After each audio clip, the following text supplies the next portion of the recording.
So we are back here. What is this? The Psychic Rita Stroud. You have some oils out now. She's got sprays and candles and oils. What is this oil? This is white angelica oil. It's an essential oil. Can I smell it? Yes. Okay. Would you like Ooh, some on your hands? Good. Sure. Here, what you do is, you just don't want to touch the tip to your hand. So just ding, ding, ding, get a drop. And what does this do? The oils. Okay, that's good. And then you rub your hands together, right? And essential oil is another one of these tools that I found actually awakens some part of you spiritually. Just take a nice big sniff.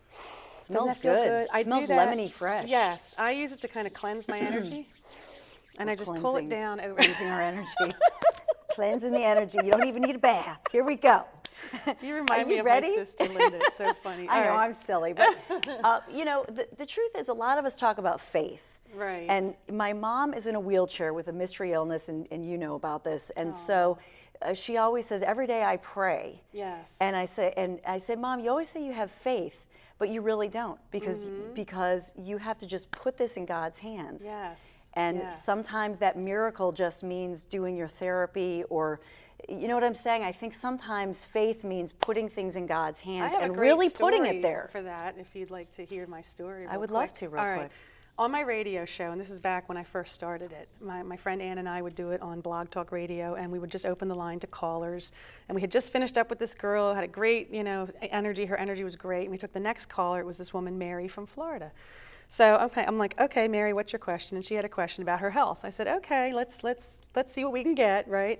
So I start doing my thing, the breathing, and I got an image of hundreds of angels, and then thousands of angels, like stadiums full, and then my body was starting to vibe really, really high, and I could feel myself pulling up and up and up, and all of a sudden the face of Jesus went pop. It like popped in my vision, bing. It's that picture that a lot of people have with the eyes and the Sacred Heart. Right. And I was like, oh my God. I said, I think Jesus is with you right now. And he went on to show me his Sacred Heart, which to me looked like a big heart that opened like with doors, and inside was this like violet flame with these white sparks. And then he showed me two hands with a rose, and the rose was this woman Mary's illness, putting it into the heart, and it just evaporated. So I'm like, oh my God. I said, I think Jesus is offering you total and complete healing of your ailment right now. I'm like, does this make any sense to you? She goes, I don't know, maybe. And then he started to, I got the sense that she has no faith. So she's praying, but she really doesn't believe that anybody can cure her, right? So then he shows me, it was as if you were laying on the ground. It'd be seeing like two sandaled feet walking with a lot of people in front, and a hand reaching to touch the hem of his garment. I don't know if you ever heard that story from the Bible, the guy who thought, I know if I just touch the hem, I'll be healed. So immediately the download was, she needs to have that kind of faith. I'm offering her complete healing if she could just have that kind of faith. So I'm telling her all this. I'm like, tears are coming out of my eyes. My friend Ann was like, Rita, you were like, I don't know what was going on with you. You were like glowing and stuff. But it was his energy. I was feeling Jesus's energy, and it was amazing. I mean, you get lifted so high. There's love there that you can't even describe. It's amazing. So I tell her this. I'm like, does that make sense to you, Mary? Please tell me this makes sense to you. And she goes, well, every morning I come downstairs and I kiss the picture of the Sacred Heart and I ask Jesus for healing. Aww. And I said, well, he's giving it to you. Do you understand what I'm saying to you? She's like, I guess so. But still, you could feel that people have a resistance to actually believing in this deity that they're praying to. They pray and it makes them feel good, but you have to know that they're there, they listen, and they answer prayers. And so take it. With that, we want to bring in Teresa, who has a question about, you have a question about faith, right, Teresa? Yes. I would like to know how to, the people that I love that are around me, I see how they struggle with that. And so you've been praying for them. Sometimes I do myself, I got to be honest. And putting it in God's hands, yes, I do believe that. I do pray a lot. I'm an actual miracle to be even talking to you right now, because God only brought me back from the hell of alcoholism. So I'm concerned about my children, my grandson. And chemical dependency is such a huge issue. Besides leading by example.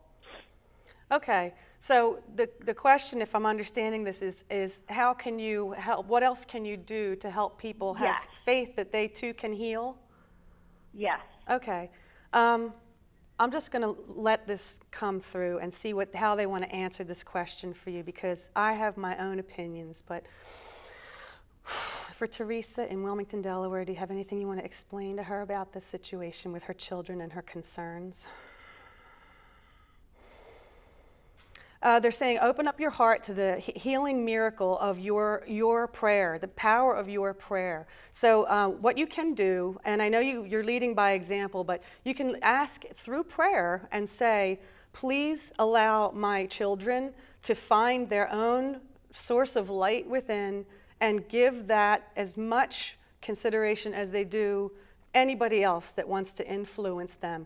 Ask that in a prayer. Ask and pray, and you can pray to whoever you believe in, but prayers do help. They actually do help. The other thing that you could do is to create a little altar in your home, and it's just it doesn't have to be something big, but a special spot where you can either put pictures of your children, you can collect little things that are important to you, like if you're going out on a walk and you find a feather or a special rock.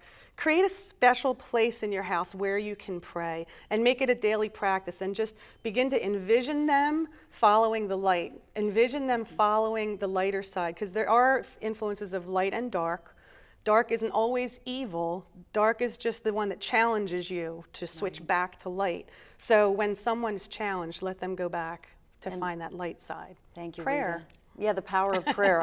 I believe in it. And Rita, thank you. And Teresa, I hope that helps as you go into that daily prayer for your children and your family. The Dawn Show will be right back.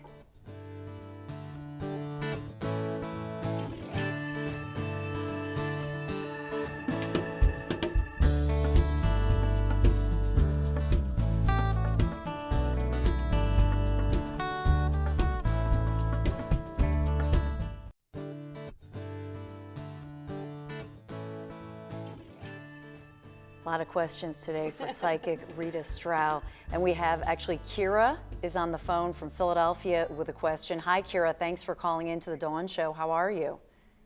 Great, Dawn. How are you? Good. So what's your question for Rita? Hi, Rita. Yes, I know that you don't normally do this type of thing, and if it's out of left field, then I'm really sorry, but I'm just curious. My sister's actually pregnant with her second child, and I was wondering if you could see if it was a boy or a girl, because I'm totally on the edge of my seat. Oh my goodness. All right. Wait, well, how pregnant is she? Yeah, how far along is she? She's due in February. Okay. February. So newly pregnant. All Okay. right. Well, the first thing that popped in my head was boy. Boy, boy, boy. Really? Boy, Cool. it's a boy. It feels like a boy to me. Yes. I don't typically do Right. this, but because then people are like, well, can you guess tomorrow's lottery numbers for me? No, it doesn't work like that. But when you ask for an impression, and again, it's kind of like I said before, you're making that phone call and you're going, well, what do you got for me? And you just leave it open like a blank slate and let whatever wants to drop in there, and then trust it. Trusting was the biggest obstacle for me. I'm still working on it. I'm still working on trusting that what I get is real. And it always helps to get a validation when I say, does that make sense to somebody? And then they tell me something that matches it, and I'm like, oh, thank God. Because you don't want to, feel like you're just making things up. You have to trust Right. it, because it comes in such a way that it feels like your own thought. Yeah. So that's something that you would learn in maybe like a psychic development class, how to learn how to trust what's coming to you. But I'm feeling boy for you, Kira. Thanks for calling in, Kira. Awesome. Get a lot Good of luck. blue. Yeah, good luck with that. So can we do the cards? Can we? Yes. Can we just do What a do you want to quickie? do? Do you want to do a quick reading for yourself? Sure. How much time do we have? Just 2 minutes. Can we do All a right. 2 minute? Can we do a 2 All right, minute? take these cards. Okay. I'm knocking the energy out of them. Fan them Pick out. a card, any Hold them over card. your heart. Oh, hold them Hold them over over your heart. over Take my one heart. nice deep breath. Get your dawn energy in there. Now do this with me at home, will you? We'll do this together. And then hand them back to me. Oh, hand them back. Hand them back to Okay. me. All right, now, do you have a question in mind? Anything you want answered? Anything on your boy. mind? I don't. You What's don't? my question? It doesn't matter. You don't have to have one. But if you do have one, you can hold it in your mind. You don't have to speak it out loud. And we'll just ask the angels, okay, this is for Dawn. I'm going to do it quickly, so you guys got to work with me fast. I usually shuffle for a while until it feels absolutely right or something jumps out. Because sometimes a card will literally jump out of the deck, and you know that that's significant, so you put it to the side. There are no jumpers. That's right. All right, what do you have for Dawn today? All is well, patience, And remember who you are. Okay, so now on this deck of cards, Remember who you are is what my mom said to us as children. Okay, really? You know, before the screen door would slam, remember who you are, you know, so that's so funny. That's great. Well, the first one is all is well. Archangel Jeremiel says, everything is happening exactly as it's supposed to. With hidden blessings, you will soon understand. Okay. The second one is patience. Archangel Jophiel, your dreams are blooming more rapidly than you realize. Still, they need nurturing and patience. So these two are kind of tied together. It's almost as if whatever you're dreaming of or wanting is well on its way to fruition. So it's coming. You just need to stay with it. Like, don't abandon your goals. And remember who you are. This is Archangel Michael, our buddy. Which is my son, Your Michael. son, Michael. You are a powerful, loving, and creative child of God. You're very loved. So there What you a go. what a beautiful note to end on, right? And your love too. Have a good one. Thank you, Rita. Thank We'll you. see you tomorrow here on The Dawn Show.